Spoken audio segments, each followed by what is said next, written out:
Good afternoon. And welcome to BABS, our inaugural show. Our guest is longtime Salesian boys basketball coach Bill Mellis.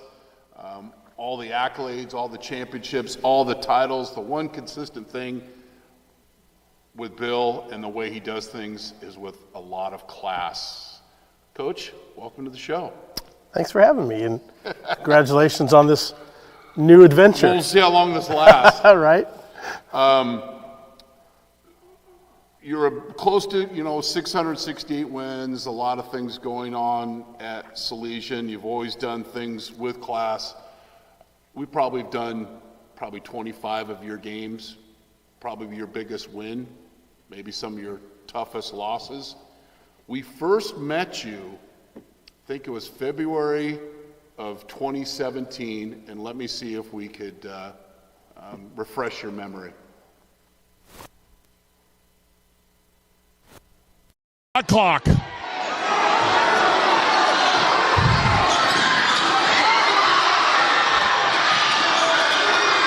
Throws up a prayer, and it is answered.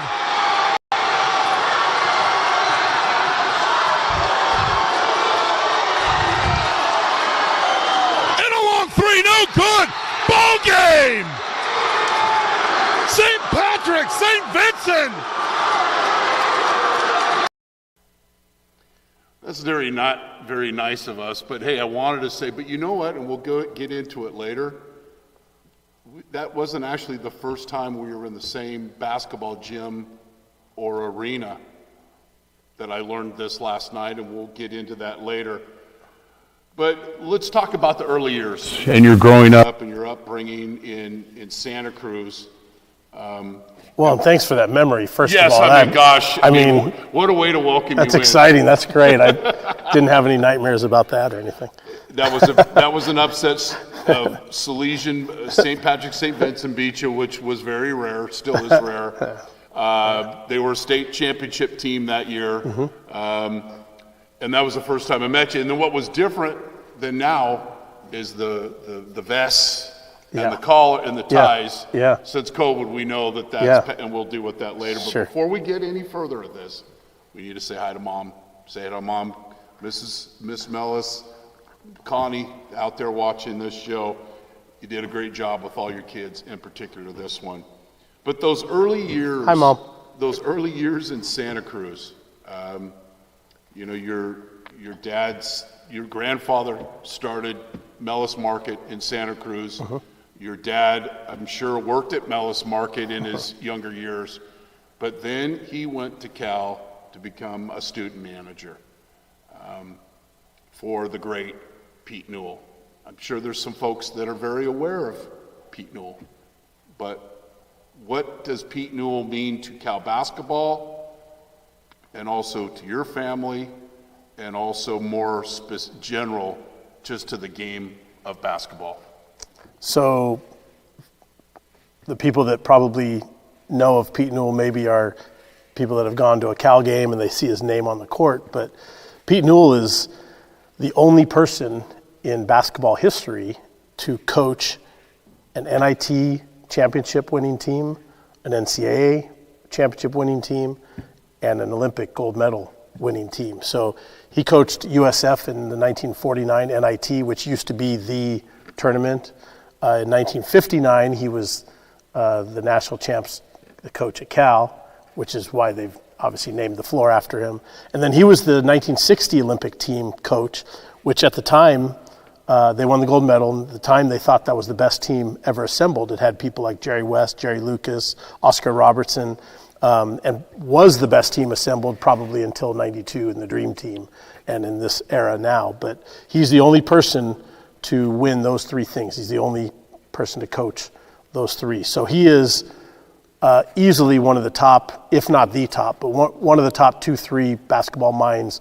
When people mention Pete Newell, they put him in a category with the Hank Ibas and the John Woodens of the world. I thought that was very important to establish that. So your dad went to Cal, was a student manager for him.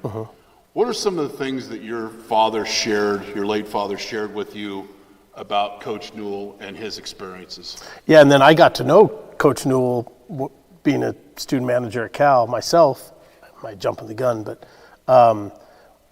and so I would get to be around him a little bit more when he would come to games and stuff like that. But just like his, I think, attention to detail from a basketball standpoint, his mind spoke for itself. I mean, he's as good as it gets. But attention to detail, willingness to teach everybody. He ran the big man's camp, as you know, for many years, and he had opposing players that came and to be in his camp. And so he was really a teacher. Even if he was coaching at USF or Cal or wherever, he was really coaching basketball and being a teacher of all levels, of all people. The game meant so. The growing the game and improving the game seemed to me, from an outsider looking in, that was his calling. To sure. Improve the game. To improve the game, for sure. And he would teach respecting the game. There's a lot of examples nowadays of people that don't respect the game, but respecting the game, leaving the game better than it was when you started, understanding the history of the game, all of those things. Also, from a non-basketball standpoint, he was as humble and nice a person as there was.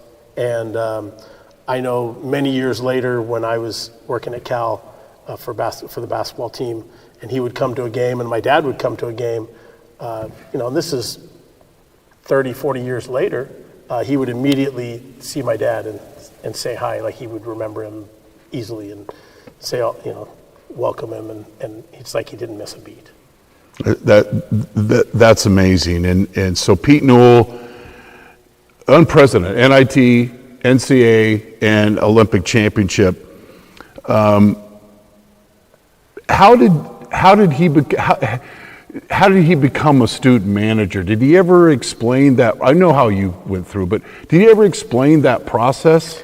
Yeah, it was a little bit different than nowadays. Nowadays, right. You actually apply for the job and all that stuff, whatever. But back then, he was actually a manager, I believe, for like the track team, and then it ventured over to basketball.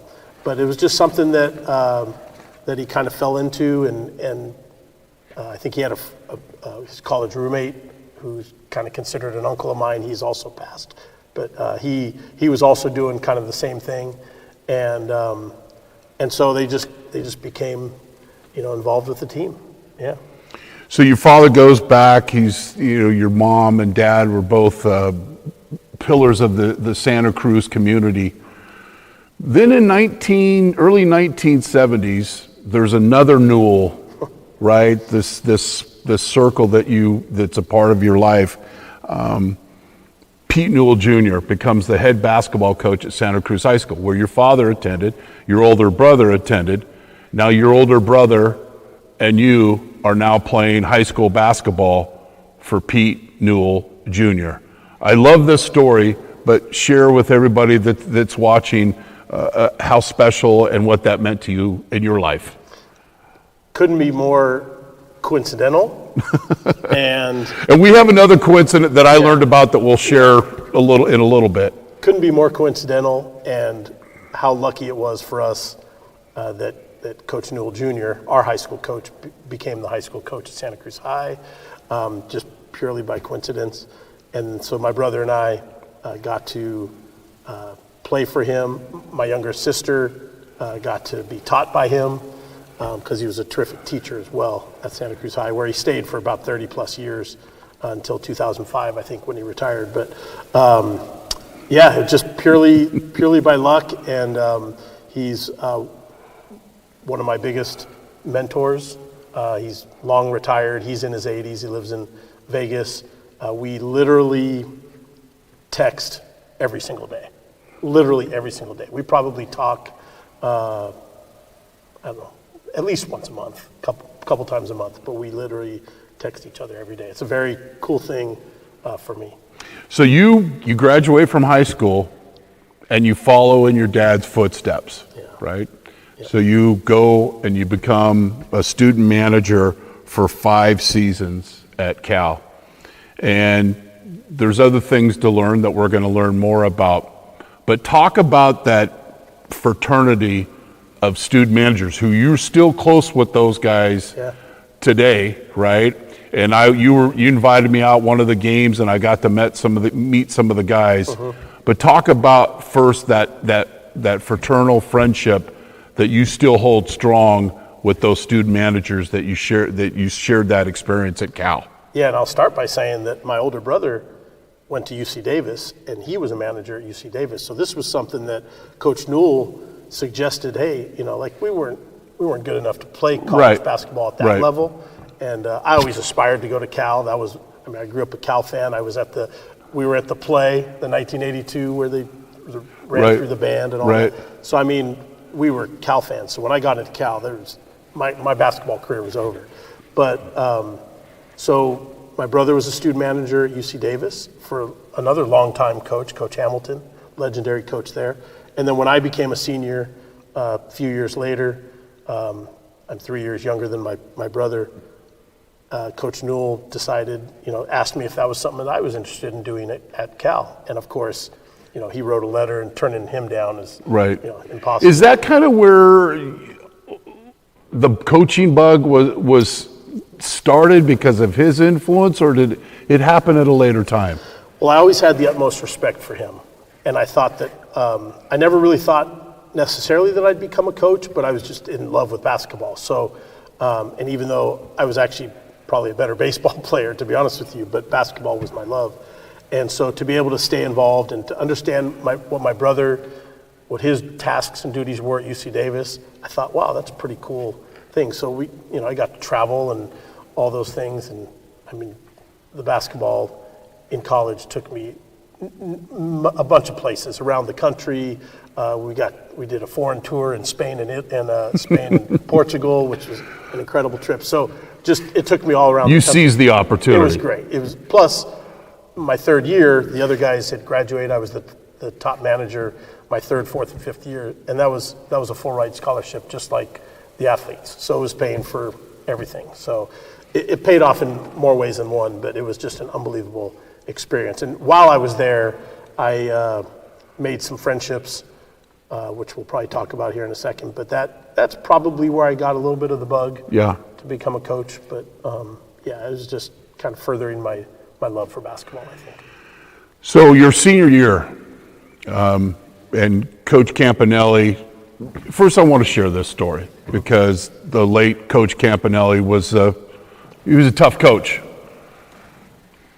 but he had a great heart.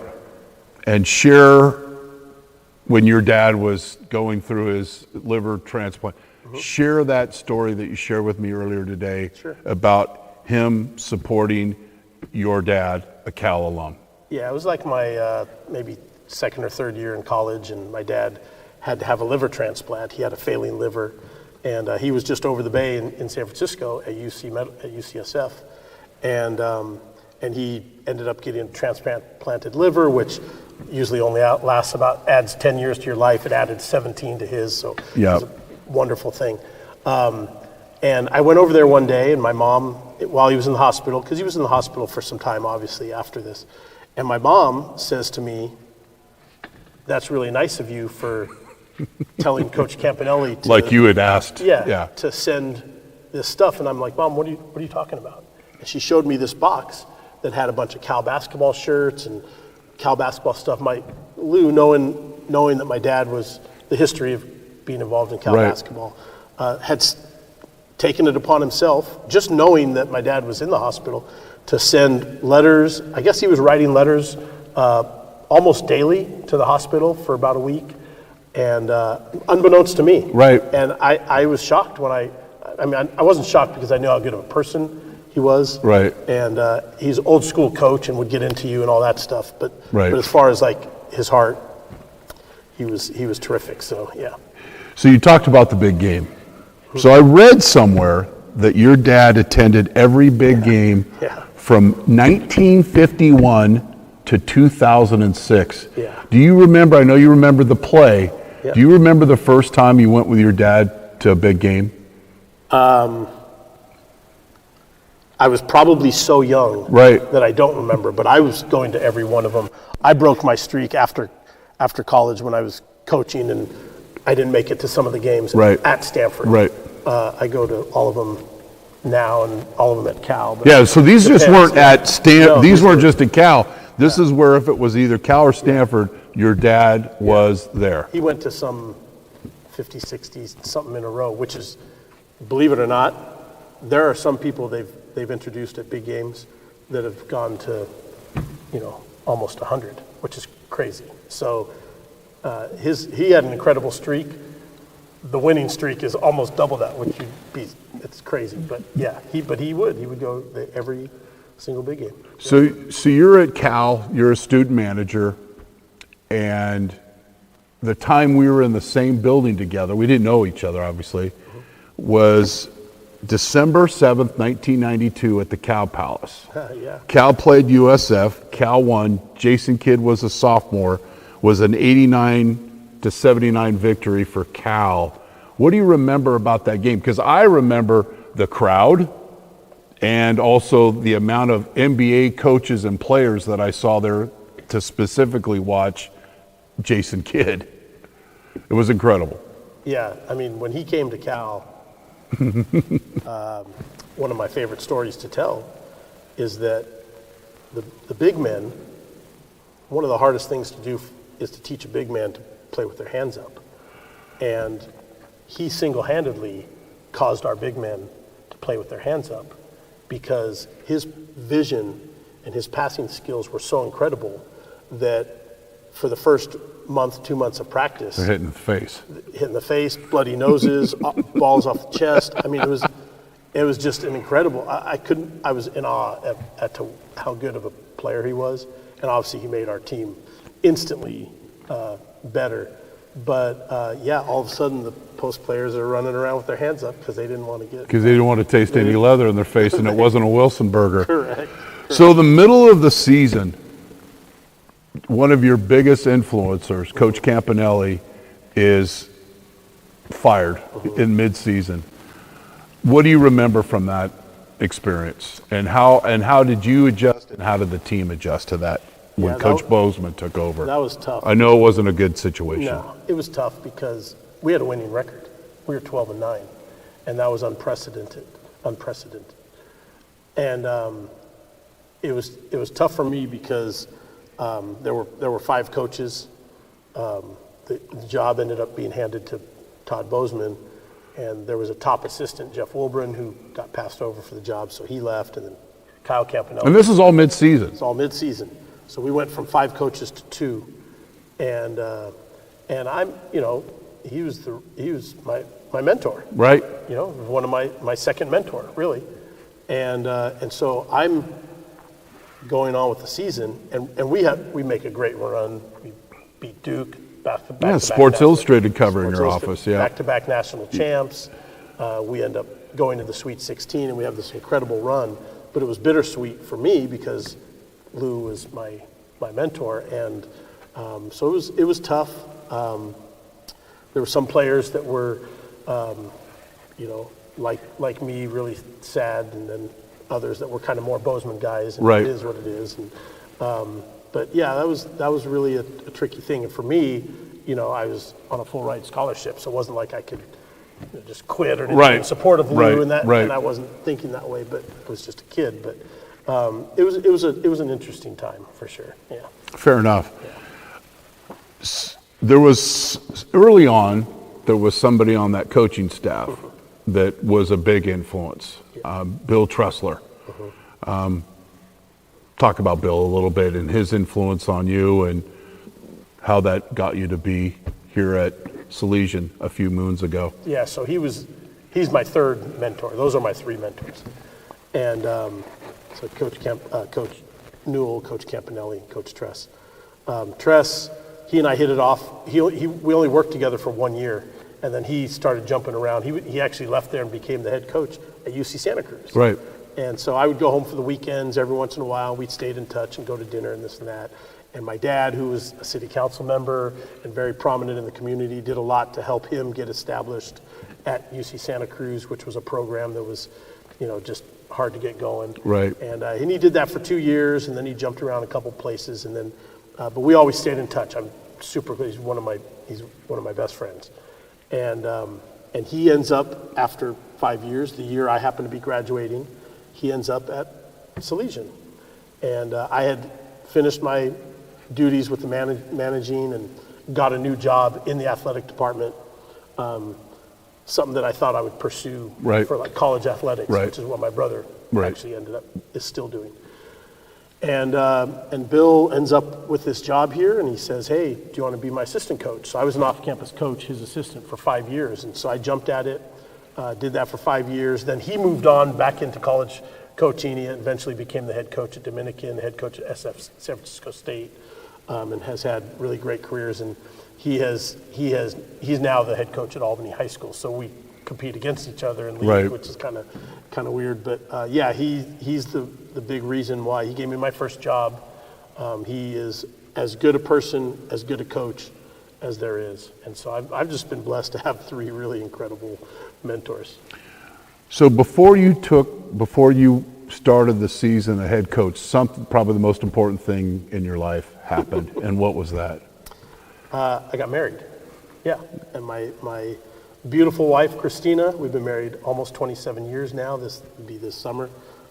She's been unbelievable. There's, I think, only one thing harder than, well, there's a lot of things harder than being a coach, but one of them is being a Coach's wife. Coach's wife. Yeah. And she, you know, she has to sit in the stands and hear comments and stuff like that. So she's awesome. She works at Salesian now. Yep.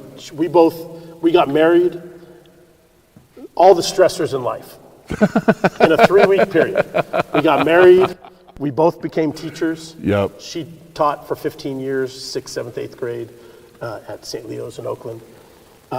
We got married, became teachers, went on a honeymoon, had a new place to move in together, came back from our honeymoon. Her car had been smashed by a drunk driver. We had to buy a new car. All of these things in a 3-week period, and here we are, 2 teachers going, how are we going to make this work financially? Now you laugh at it. Yeah, we laugh at it now. But no, she became the admissions director here 12 years ago. School's lucky to have her. She's super smart. She's got an eye for so many things in terms of putting on events and decorations. She's got an awesome style. And Coach Campanelli used to say, because we were dating back when in college, as Coach Campanelli used to say in his Italian voice, he goes, "How does that happen? That's a bigger upset than Villanova, Georgetown." Oh. Yeah. Is that like the out-kicking your coverage comment kind of thing? That's exactly right. That's exactly right. All right, we're going to take a break, and we're going to preview what will be,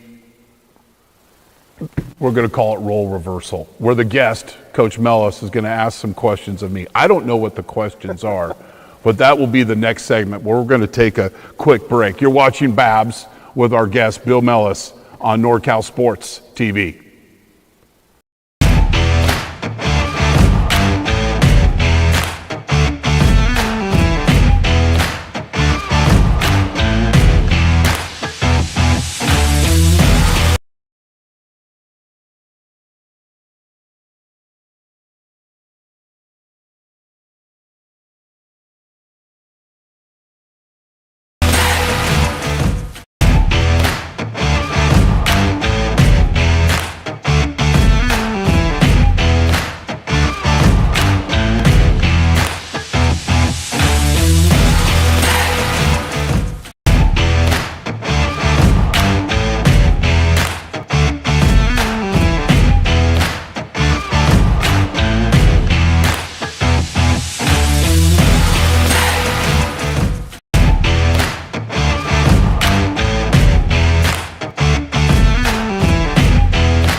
So we're back.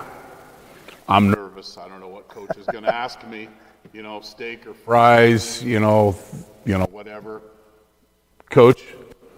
Man, you're in trouble. No. Okay. Not at all. Not at all. Let's start with your background. Where you grew up, went to school, the sports that you played, and let's just start with that. Grew up in small town USA in Willis, California, Mendocino County. My father and my mother were both involved in education. My dad coached. Didn't want to follow my dad's footsteps, so I fought that, wanted to get into broadcasting. Went to College of the Redwoods, tried to play football for a couple of years, found out that was probably my, his highest point of athletic ability. Went to Chico State, graduated, couldn't get a break in broadcasting, excuse me, and went to work for Pepsi-Cola, had some different jobs, and then I got involved with coaching. And coached at Granada High School for 2 years, was an off-campus coach, fell in love with it, and then one of my best friends, Craig Bergman, was going to take the job at Monte Vista High School in Danville and asked if I wanted to be his first assistant. And we had a great run for 20 years. A lot of things that have happened in my life are because of what has happened at Monte Vista. I was on campus. I was doing study hall and Saturday school and anything to make a buck at the time. And then eventually got an off-campus job, and I've been working now with American Asphalt for nearly 25 years, and blessed to have that opportunity, which has allowed me, after I stopped coaching, to get into broadcasting. And we've very supportive wife, Joanne, who's, has a read on me unlike anybody else. And the thing that I love is working with NorCal Sports TV is some of the relationships that I've developed, you being one of those. There's several others. The phone's full of names to call to get help. And then every once in a while, some coach asks me opinion on something, which is great, because I'm connected to the game, but there's no emails or text afterwards because I'm kind of like that outsider looking in. Yep. Huge sports fan, and just blessed for the life that I've been able to live so far. Let's talk about your coaching years first, and then we'll get into the broadcasting. What was the best part of the coaching? You said before you didn't want to follow, and your dad was a coach. You didn't want to follow, but you did it for. I think that was just ego and stupidity, more stupidity than anything else. And I know you feel the same way. You put a lot into coaching, right? I think I've got more from my players than I've ever given them. Sure. And so they always look at it as each individual. But when those Christmas or special holidays or a game and getting a text from a guy and seeing them really get a great job or go into the NFL or exceed their expectations, those are the rewards and I still, even to this day, continue to get. So it's what I loved most about coaching football at Monte Vista was the scout team. If I couldn't do the scout team on offense, I probably wouldn't have coached. It's basically to explain to people what the scout team is you're taking the offense of what your opponent that week is running, and you're drawing up plays, and I might, throw a little trick play, things to have some fun. And finding a couple of guys on that team, on that scout team, that by the end of the season, because football is a very physical game, that could come in and play. And those stories are some of the best that I got from school. Because a player like Zach Ertz, people go, you guys did no, we just didn't ruin him. Yeah. We gave him the opportunity to succeed, and we stayed out of his way, right? The coaching is not the stars. Coaching is those guys that I learned from Coach Lombardi it's like that weakest link. Yeah. And if you have a strong your strongest weak link of your players off the bench, if they want to improve and they want to get better, then the Stars would take care of itself. What was the big break that you got to finally get to do broadcasting? Because that was your first love. Well, I worked for another streaming company in the Bay Area, and that was a good experience. But I kind of wanted to do some more stuff. I wanted to do some more things over here in the East Bay, and hopefully with Monte Vista High School and things.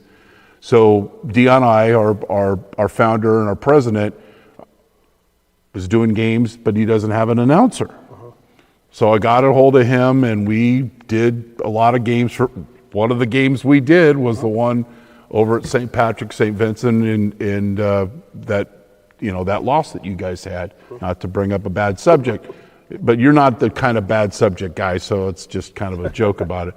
But that's really where it started. I wanted to be. I mean, when I was in high school, I had press passes with the Giants, so we would come from Willits all the way down to San Francisco, be able to be in the press box, be exposed to all these folks. But I just never got that break, but I've always wanted to do it. So throughout my coaching, when we had games on television, was helping prepare a Comcast, later a Greg Papa, and learning and getting to know Greg a lot and seeing, here's this guy's got a high school game and he's preparing it like it's the Raiders. Right. So I gained a lot of respect for him, and then I got his eye, and then they started doing, the state championship games, and I was spotting for him. I did stats for him in Pittsburgh. And then when he took the job with the 49ers, able to become his stat person for him and Tim, and to have that trust of those guys and Bob Sargent and Mike Holler and Mike Beard that make up the broadcast team. Yep. We're going to be starting, I believe, our 7th season this year. On NorCal Sports TV, you do high school games, you do college games. Yeah. Do you have a preference? Is there a favorite? No. Either one. I mean, I love because I'm a junior college player. Yeah. And I think our junior colleges in the state of California do more for helping young men and women than any other program that we've got associated in the state of California. I don't think the athletic departments get enough support. Sure. I think the education, there's a lot of money out there, but it doesn't seem to trickle down to the athletic department. So that is a passion to be able to support those players and see those young men and women succeed.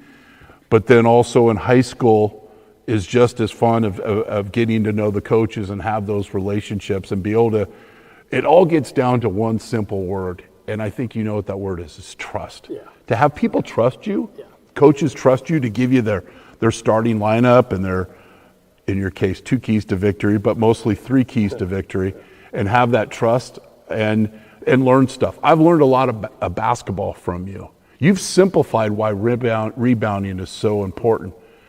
Chris, even a good team's going to miss at least 55% of their shots, so you need to rebound. It seems like a simple thing, but I never took that simplicity to basketball. So if I get a chance to do a game, I'm fired up about it, and I'm going to prepare accordingly just because I feel fortunate to be able to get do those games.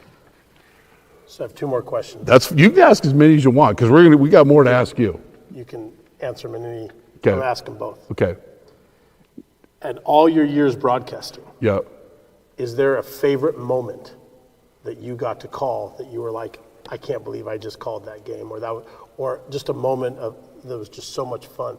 And what's your most embarrassing moment on the air? Well, No. If you want to share. I think Jason was there for the most embarrassing. No, Jason was there for all 3. Who's directing today? 2 of the best moments were, and I'm not saying because you're my guest, with big time basketball games was with your team. One of them, I saw it coming. I saw it coming driving up to Gridley. As I'm listening to my satellite radio and I'm hearing Lovin' Every Minute of It, right, by Loverboy. And I'm thinking, Can I stop you for a yes. first concert I ever saw. I know. It's because I went with my brother's high school buddies, and they had an extra ticket. They said, "Come with me." I didn't even really know who Loverboy was, but anyway. So I was just the little brother tagging along. Anyway. So I'm like, how about if I can introduce that into the broadcast tonight about Alvin? So you guys have the ball at the end of the game as a championship against Reardon in the 2023 Gridley Invitational Basketball Tournament. It wasn't Reardon, it was... No, it was Branson, my mistake. That's right, yeah. And you guys have a timeout, and I'm thinking, here's my chance. And Alvin hits a game-winning shot. And I simply said, loving and then I shut up, which is hard for me to do, and just let the crowd and the reaction from everybody just go after it. That was memorable because I actually I foresaw it happening, and then when it happened, and be able to have that opportunity to call it. The other one was we'll play the interview right after I'm done here, Jace, if you want to cue that up, was when, and I love Reardon and I have a great relationship with him, but there were 3 times that I've done your last game of the season, okay? Yeah. And the 4th time was you were playing Reardon. You guys lose, you're done, you win, you're going to the state championship. Yeah. And the first time I've ever seen you get like a little excited on the sideline. You kind of were moving your hands up. Rarely does Bill do that. Yeah. But to see you, a trusted friend, get over that plate, and I think, Jason, this is and be able to interview, and I think some people will get a kick out of this interview. Jason, go ahead and cue it up. And Bill Mellis, and Coach,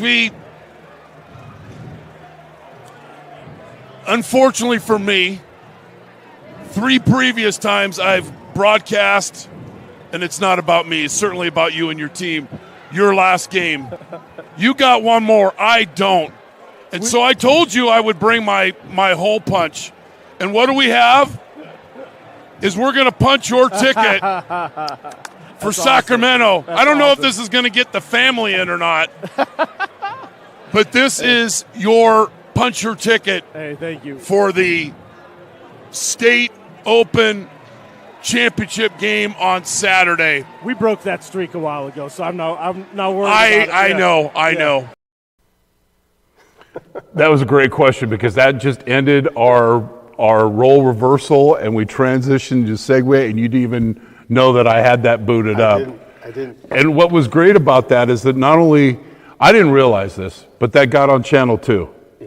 And what was great about we've talked about the small circle, is having Julie Hayner, who I coached her boys at Monte Vista. She didn't know that the sports department was playing that. So she hears, and then you can hear in the back, Chris Babcock. And I was like, I had my moment right there. I could just kind of go to dust after that moment.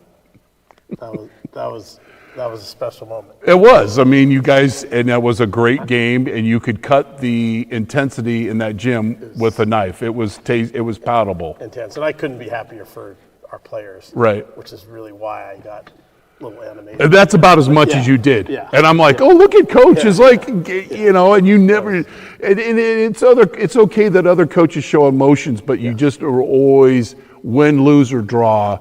It was always done in class. Okay, so let's talk about, we're at Salesian. 32 years as a coach, 27 as the head coach. You go through the student manager program. Talk about the student manager program here that you've set up and some success stories, and I'm sure there's many, of those kids that didn't play basketball, maybe couldn't have made the team, but love basketball and wanted to contribute in another way. What does that program meant to you, and it meant to the kids and to the basketball program? Well, that was one of the first things we implemented here, was to have a student manager program. And we've probably had, 15, 17, 20 managers. I don't even know what the number is now, over the years. My very first manager, Richard Fernando, class of 2002. He graduates and gets into USF, and just like Coach Newell helped me, I helped him become the manager at USF, which he did that for 5 years. During that time, he became proficient in the sports editing equipment, sport tech, I think it's called, that they were using. Yep. And that was becoming the new thing among college and NBA teams.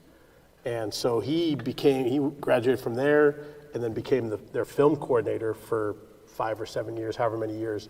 And the Miami Heat were looking for a film coordinator. And they contacted the company, and the company said, we know someone and this and that, because Anwar McQueen, who was a player at Cal, who was then on the staff at USF, ends up working for that company. And he says, I got just the person for you. And Richard ends up interviewing. He becomes the film coordinator and becoming Spoelstra's right-hand man for all these years. He just actually got out of the business about 2, 3, 4 years ago. But he was there during the big three, LeBron, right. LeBron and Bosh and those guys, and Dwayne Wade. He has the ring, the championship ring that they had. So it's just, that was a success story for him. We've had plenty of kids that we play our managers on senior day, right. on senior night. Right. And Richard, there was a story, I won't bore you with it, but he got fouled with 0.3 seconds. He was already like 0 for 8. Poor Richard wasn't super athletic. Right. He went to the line and the place was packed. But he was in the arena. And his knees were shaking, and he makes the free throw with 0.1 actually. Right. It was literally storybook. 0.1 seconds, so place went nuts and everything. We've had so many managers, every manager has scored when we've played on our senior managers. And there's been so many times where we're like, there's no way this kid's gonna score, and somehow like the first shot is like a deep three that somehow went in. I don't know, there's something special about playing in this place when you're a manager.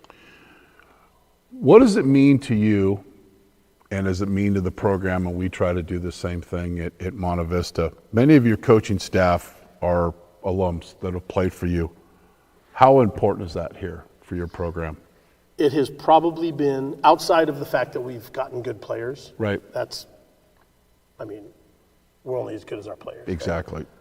But that's probably been the most important reason for our success, our longevity, the longevity of our success. I currently have, assistant coaches that are former players: David Jobe, Mario Dunn, Jermaine Edmonds, Davion Mize, Justin Brown. I had one that just finished with us a year ago, Andre Clark. I've had JV coaches that have been former players. And then I have Eddie Foster, who has been an assistant with me for all 20. We were right. assistants together right. for Tressler. So he put in 31 years into the program. So that's been the most important thing. I think the thing about having former players is they know what our expectations are. Tressler was really good about letting me run the offense. And at that time in practice, that segment, he'd turn it over to me and I would run practice as an assistant coach. I make sure to let my assistant coaches do the same. So they all have their duties. David Jobe is the one that does kind of all the defensive stuff. I've always been doing calling the plays and stuff like that.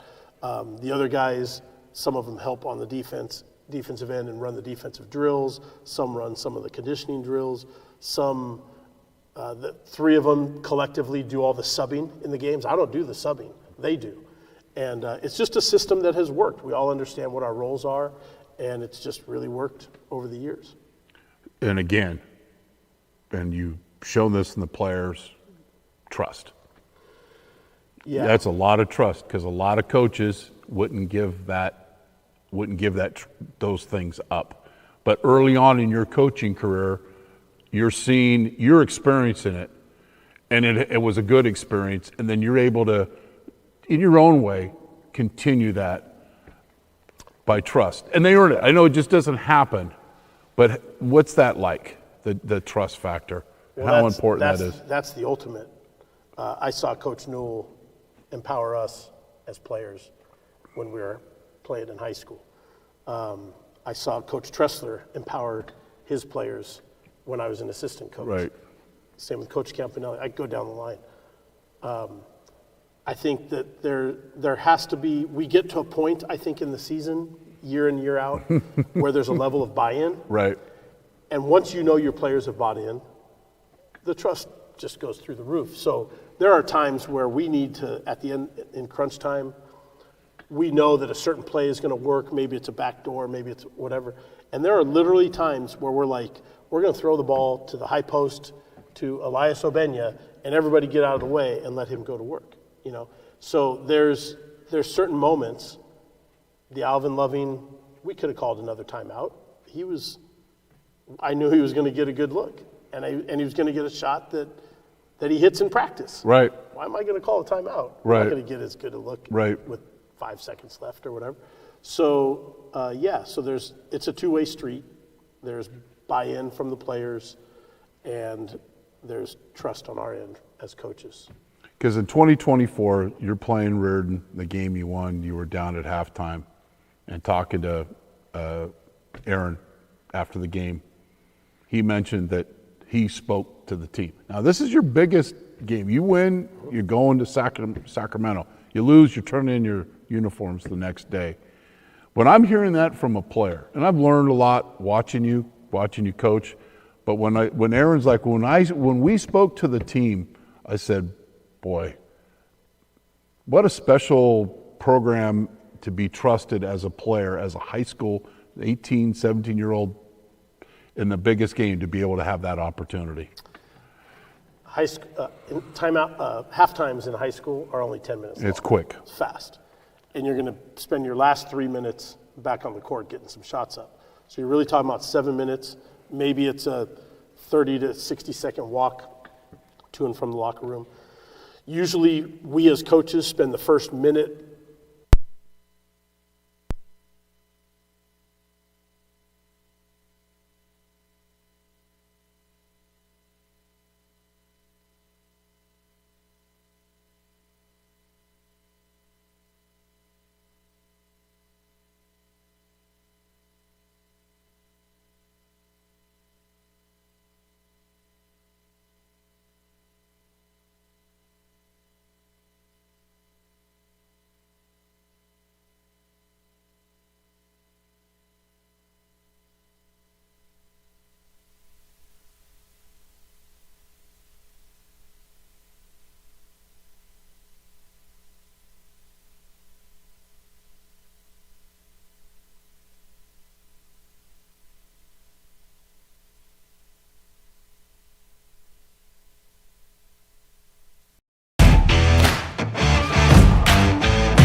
I'm yapping so much I had to recharge the batteries. We're back. Coach, 32 years, 5 as assistant, 27 as a head coach. What are some of the memories, a couple of memorable, and I know you want to create some more memories, but what are a couple that stick out to you over the years here being the head coach? Yeah, I mean, And I'm sure there's a lot. there's a Kind of lot. putting you on the spot. No. I mean, the first state championship we ever won was on a buzzer beater. And Desmond Simmons, who had a great college and pro career overseas, goes for 31 and 19 in that game. We beat Bishop Montgomery. They had, 3 or 4 guys that went to play Division I, and we had 3 or 4 guys that played Division I. It was just an unbelievable game. And we we got the ball. They were shooting a free throw with 8 seconds left in Arco Arena, which is no longer around. Arco. Go the length of the court, ball gets knocked loose. It was a big scramble. Jabari Brown picks up the ball and throws it to someone, Kendall Andrews scores with 0.3 seconds. It's just out of his hand. And we win, go from being down 1 to winning by 1. That's one of them. We win another state championship with one of my favorite teams I ever coached, with Mario Dunn, Jermaine Edmonds, Jabari Bird, our McDonald's All-American. So those are fun. I don't know. We had an unbelievable trip to South Carolina with the McClanahan twins and Shane Bell. Shane, ring my bell. Remember those calls? Yeah, it was just a really fun team. We go to the Chick-fil-A tournament in South Carolina. We're playing Norcross that has Brandon Boston, BJ Boston, Yeah. that's playing in the NBA, and we just played against unbelievable talent over the years. And that was a tournament where we were like, are we going to even win a game on this trip? And then we moved up to Kentucky to play 2 games up there, and we were like, we could easily go 0-5 on this trip, but we went 5-0. And so just like things like that, we played against Aaron Gordon when he was at Midi in a game that was at Cal State East Bay. It was a showcase, so everyone was waiting around for the big show. And I think an underused venue, by the way, Cal State East Bay. It's a nice venue, Yes. for sure. And we end up beating Midi by 30 plus. There's moments, and then there's little moments like the manager games, Right. So I mean, there's a lot. There's been a lot. What are you looking forward to this upcoming season? I know you're still trying to finalize the schedule. You've got some guys coming back. You're losing a couple of guys as well.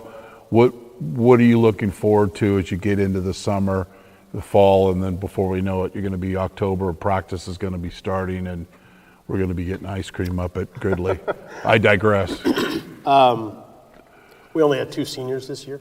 Alvin Loving, who's going to go on to play at Yale. Yep. What an unbelievable story. Right. He's as good a person with as good a parents as there is. Couldn't be happier for him. Landon Yergin, who's was maybe like our 8th man. Yep. We only had 2 seniors. There were a lot of teams that lost a lot of. We're going to be one of the top ranked, Yeah. if not the top ranked, going into the season. Where that leads, who knows? But we're excited. We have had a really good junior class this year. They're all going to be seniors this year. We have some younger talent as well. But this is going to be a fun year. It's a fun group. Still guys on that team that were on the team from 2 years ago when we went to state. So it'll be an experienced group. It's a fun group to coach. We got some trips planned that are going to be really nice. And when you have a lot of guys back, you get invited to all these events, and then we have to kind of figure out which ones are going to fit into our schedule. We're still waiting on our league schedule, so that hasn't Right. come out yet. So, but we're piecing a few things together, and it'll be a very challenging schedule, that's for sure. So you've got this gym. It's not the biggest gym. You've got a private school, the Catholic school, you get very well supported. What has been a couple of keys to the success of the program that maybe not happened on this court, but that has just been a consistent through your years here at Salesian? by far the support from our administration. My first year as head coach, we had Father John Atsina was the principal. That was his last year as principal. He eventually came back because the Salesian priests get rotated around to the other Salesian schools in Southern California, St. John Bosco, Bosco Tech. There's a St. Francis in Watsonville. There's a Salesian of East LA. So they get moved around. Father John eventually came back recently, and he had another stint with us as the director of the school and everything. So he was the first principal. He's a huge sports fan. After that, we had a gentleman by the name of Tim Chambers, who was super supportive. He was the principal for probably 10 years or whatever. Then we had Mary Lou Flannery, who was a great principal. Her kids played football at De La Salle, so she understood the commitment of sports. And then most recently, she retired, and we are in our second year, finishing the second year with Kenny Farr, who is a former player of ours. And so he's young and energetic, and he'll be the principal probably forever here. He just is perfect. Always comes and thanks us. Perfect for our school. So I've gone through 4 principals. That sounds worse than it is. And in my 27 years, I've had the same athletic director, Chad Nightingale, who is about as good as an AD as can be. So I don't know. I can't sit here and say that I would have had the lengthy career that I've had if I didn't have the kind of support that we needed. Because you hear horror stories of coaches leaving because some of my coaching friends, because whatever, parents were getting over-involved and administration didn't support them, whatever. We've had unbelievable support from our administration, from our athletic director, from our faculty, from our fans. It's a great place to be. It's a diverse place. It's the number one, by far, best thing about our school is its diversity. It's just a great place to be. I think you guys do a great job from a person looking outside in of how you have multi-sport players. And a lot of schools don't have that. How important is that here at Salesian? Because you've got limited numbers, right? But you guys seem to share your athletes. Yeah, and there's been a lot of, you hear horror stories about football and basketball. Chad Nightingale's wife, Mariella, is our dean, and she's a Spanish teacher, and she's one of my wife's best friends, so we're going to dinner all the time. Right. Me and Chad get along great. We've had so many players that have played both sports. This is going way back to Javid Best, Freddie Tagaloa, guys that played college football, but played college basketball, like you may not remember, David Singleton, Andre Wells, people like that. We've had so many guys over the years. And now, Carlton Prilliot, who is a very good football player and will have plenty of looks, and will probably have some looks in basketball as well, of course. So, yeah, there's a lot of guys. Last year, DeAndre Petit and Amani Johnson played baseball. We've had some kids that have run track. Yeah, it happens, especially at a small school when we're only 425 students, so that happens a lot. I think you've already answered this, but I needed to ask this for my own simple mind. Your great success with the limited facilities here, I'm sure there's been opportunities for you to go elsewhere, but you've stayed. You've stayed here. Why? I really. That's a good question when I get you to sigh. Yeah, all right, go ahead. No, I think there's a multi-level answer to that. There's been opportunities. I could have pursued the college thing. I like this level because, especially with the state of college athletics now, it's turned upside down, and we don't have to talk about that. But I like still having an impact on developing a kid and getting them ready for college. You can say what you want about wins and all that stuff. The best thing about our job is that we, in my 27 years as head coach, our staff, we have probably coached, I think the number is well over 80 kids who have played college ball. And so we have done a terrific job of running our program like a college program and getting them prepared for the rigors and what the schedule is going to be like at the next level. We have study halls, weight program, team meals, game day shoot-arounds, scouting reports, everything that they're going to do at the next level.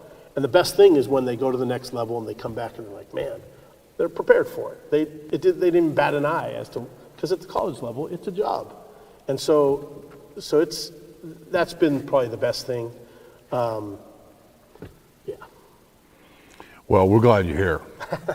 We're going to take a break, and then we're going to come back and close with a segment we're going to call Read and React. But you're watching BABS with my guest, Bill Mellis, on NorCal Sports TV.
We're back.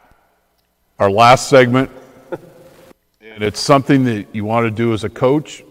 You want to read and react, and this is where I'm going to give Coach a word, a couple of words, or an acronym, and I want you to say the first thing that comes to your mind, okay? All right. First one that's very dear to my heart, GIBT, the Gridley Invitational Basketball Tournament. As fun as experience as there is for the coaches and the kids. What is that experience in a nice, concise answer? What has that experience been for your team of going up to Gridley, which is just outside of Chico in rural part of Northern California? Yeah, it's total culture shock. It's a farming town. It's just, and what our kids understand right away is they are the most hospitable community that there is. It's awesome. It's our favorite time of year. I think it's 122 days till we go up there, but I'm probably off. I'm probably off a few days. We will be covering it'll be the 71st Gridley Invitational Basketball Tournament. I'm going to make a prediction now that we'll be doing the championship game and his team will be in it. But, Coach just going to play that off. Okay. Free throws. lost art. And if you make some free throws, your season probably gets it continued this year. Is that true? Yeah, I mean, and look, we missed 4 free throws against Reardon in the Gridley Championship in the last 20 seconds, and it was 2 of our 3 best free throw shooters. I mean, it's not like we don't practice them. Right. We do. It's just it was what it was. I mean, we can talk about the free throws. We made some boneheaded plays leading up to that. Those 2 guys that missed free throws, trust me, they have had numerous sleepless nights. Oh, of course. It killed them. But and it's magnified because it's the end. I get it. We did a bunch of other things that These can't all be lollipop questions, course. Coach. I had to No, get bring something them out there. on. Bring You them on. brought it up earlier, yeah. Loverboy. Yeah, first concert. You talked about the Cow Palace. Yeah. That's where that concert was, the Cow Palace. I saw a concert. Cow Palace, Glass Tiger, and Journey. I think it was Nice. Maybe 1985. 5 or 1986. The old Cow Palace. The old Cow Palace. 2001 Space Odyssey. It's the perfect entrance music for a team. We've used it for I don't know how many years now. We used to do the Bulls music, Yeah. but no. So if you go to A Salesian game, and they're the host. If it's here or if it's at Albany and they're hosting there, or it's over at Contra Costa College, that will be the lead song, 2001 Space Odyssey that starts Salesian's warm-up. You can just count on it. You It can used to count be on it. Alan Parsons Project. Yes, yeah. The Bulls music, but no. You've also mentioned his name before. Ed Foster. I mean, we like to call him Benjamin Button because we're all getting older and he's getting younger. I don't understand how he does it. He's a machine. He's the guy that drinks green tea every morning and has the steel cut oatmeal and has salmon 4 times a week for dinner with spinach. He's a machine. He's the best. He's as good a person as there is. We could learn a lot.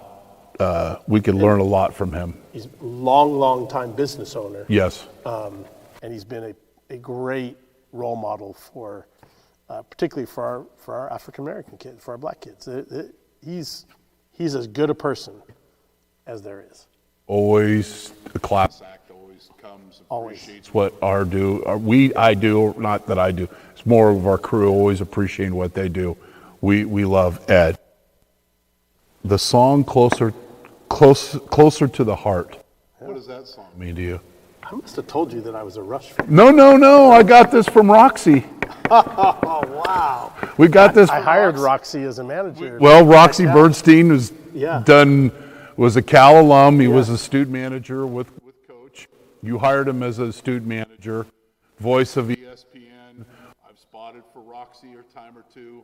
So I sent him a text today, and he said, "Closer to the Heart" was your favorite song. Yeah, and let me just say first, you brought up my buddies that were managers with me Right. before. My friend Ron and Yep. Tom, Yep. and another manager that I grew up with. He's from Watsonville, Jason, and then Roxy and my brother. We're on a group chat also that we're practically daily. But I grew up loving all music. I was love 90s R&B. I love rock music growing up. I don't know, you can say what you want. I even love, my mom was a Neil Diamond fan. I love Neil Diamond. I love me some Neil Diamond. and I love you should musicals. take her to the musical. We are. We're going Oh on, my goodness. on June 6th or 8th. Hopefully it's not a surprise. Yeah, no, it's not. It's not. So I love all music, but I was a huge Rush fan, and Closer to the Heart was probably the song that got me hooked on Rush. Did Roxy take you to your first Rush concert? That's what he said today in a text. We've gone to different. No, this was when you were in college. God, I can't even remember. I but did my research. Yeah, there's been so many concerts that we've got. Counting Crows. Yeah. And I know Roxy's Right, going to be there. right, or Rush or right. whatever, and like go look for Roxy real quick. But yeah, Roxy and I we go way back. Okay, so we're done with the read and react. The thing that I want to learn about is This is before the championship game of the Gridley Invitational Basketball Tournament. You've got Reardon against Salesian. I don't know if you remember the conversation, but We got Joey Curtin, head coach of Archbishop Reardon. I've got you, and I'm in between, and there's probably 5 minutes, the clock's draining down. It's a big game. We were talking about college football. Do you remember? And you're both focused on what you were going to do, well prepared, but your mind, you're able to still share about your traditional. Because if I go away without asking this, I'm not going to. Speaking of losing sleep, I'm glad you're asking. share that story and that tradition of your yearly. Yeah. And who goes? Yeah, so I have a very close-knit group of high school friends from Santa Cruz. We actually went to elementary school together, then went to the junior high school together, and then to Santa Cruz High. My mom taught 30 plus years at the junior high. My high school friends, shout out to Tommy, Matt, Andrew, Carlos, Scott. There's 6 of us. There used to be 7. Our friend Dino died of cancer at age 39. But there used to be 7 of us. Now there's 6 of us. And we take a college football trip almost every year. So we have our wish list. Last year we went to LSU, super fun. We've been to Notre Dame, Boise. They've come to Cal. We live all up and down the West Coast or whatever. But we haven't decided what's going to happen yet this year. But we have our wish list, the Penn States and the, Alabama, wherever. We have our wish list of all the different places that we want to go. And now that Cal, not that everyone's a Cal grad, some of them went to UCLA, some went to Santa Barbara, whatever. But sometimes we follow Cal or UCLA. And now that Cal is in the ACC, there's some pretty good opportunities to go to cool Cal games. But we'll go anywhere. We'll go to see any 2 teams. How long has that been going on? I know it's off and on, but it is 20 years, 25. No, a little less. 10, 12 years. There was a break during COVID because not a lot was happening. But so off and on. It's not just that. We've talked about maybe going to the Olympics this year since it's going to be in LA. Or we've also talked about maybe doing like a soccer thing, like a European. Why aren't we going to see a European soccer game or something like that? So it's just, I think the most important point here is that's like my best friend group. Right. Yeah. Coach, it's been a pleasure. I think probably the next time we'll get you on camera will probably be up at Gridley or one of the early season games. But I wanted to thank you. I wanted to thank our crew. I want to thank everybody who's watching. You've been watching BABS on NorCal Sports TV. I want to thank our crew, Jason Green, Charles Forehand, and of course, Bill Mellis. But most importantly, thanks for being on the show. Thanks.